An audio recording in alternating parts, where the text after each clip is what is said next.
ശ്രീ ഹൈബി ഈഡൻ്റെ മറ്റൊരു വീഡിയോ കൂടി പുറത്തു വന്നു. നിങ്ങൾക്കറിയാമല്ലോ, അത് കഴിഞ്ഞ ഇലക്ഷൻ്റെ സമയത്ത് അദ്ദേഹം പറഞ്ഞാണ് വഖഫ് ബോർഡിന് ഇതിൽ ഒരു റോളുമില്ല.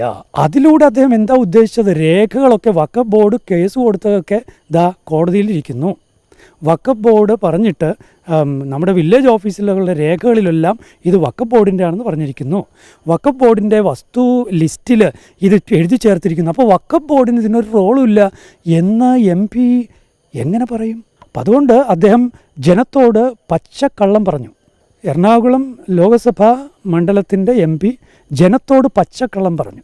അപ്പോൾ ഇത്തരത്തിൽ ഇനി അതിൽ തന്നെയും പറയുന്നുണ്ട് ഇത് ഭേദഗതി വരുത്തണം, അത് ചെയ്യേണ്ടത് കേന്ദ്ര ഗവൺമെൻറ്റാണ് ഒക്കെ അതിൽ പറയുന്നുണ്ട്. അപ്പോൾ ജനത്തോട് ഒരെണ്ണം പറയുക, മീഡിയയോട് വേറൊരെണ്ണം പറയുക, പാർലമെൻറ്റിൽ ലെജിസ്ലേറ്റീവിൽ വേറൊന്ന് പറയുക, അത് ആത്മാർത്ഥതയുള്ള ഒരു രാഷ്ട്രീയ പ്രവർത്തകന് ചേർന്ന കാര്യമല്ല.